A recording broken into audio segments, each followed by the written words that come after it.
So let's kind of jump right in to you've said that falling in love doesn't just happen. What do you mean by that? Yeah, great question.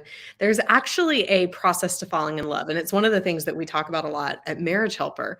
And a lot of people don't realize that falling in love really is a process. It's not just about um, finding, just happening upon the right person. You can fall in love with anyone, but the ideal is that you fall in love with a person who is great for you and shares your same beliefs and values.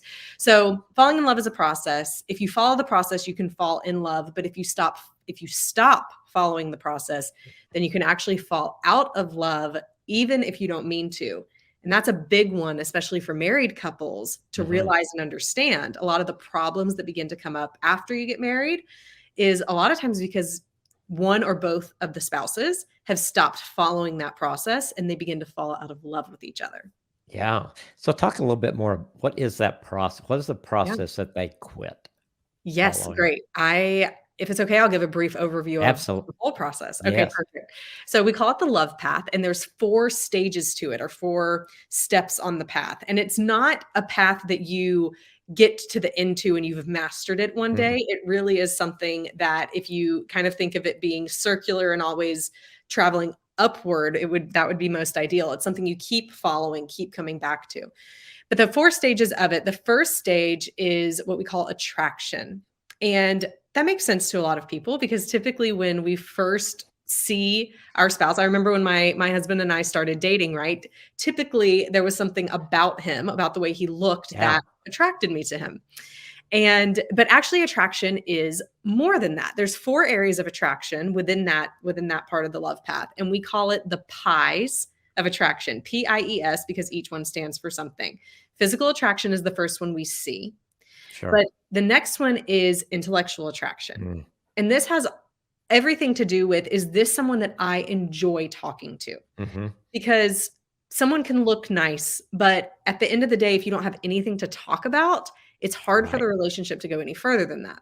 Absolutely. The third part of that, the E of the pies, is emotional attraction. Mm.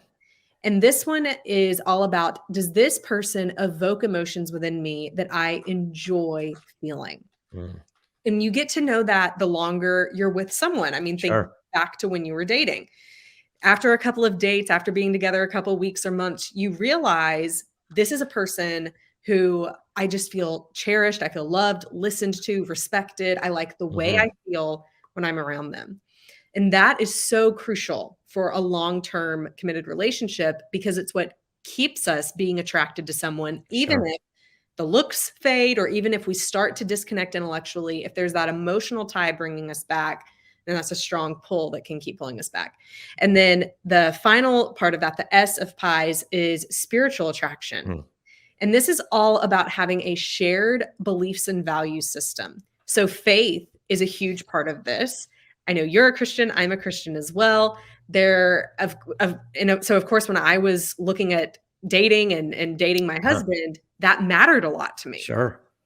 And it typically does. I mean, most of the times we see when we look at the research that people are going to marry someone who does have a similar religion that they do, because that's a huge driver, especially for us as Absolutely. Christians. Like, that's the foundation of everything. Sure.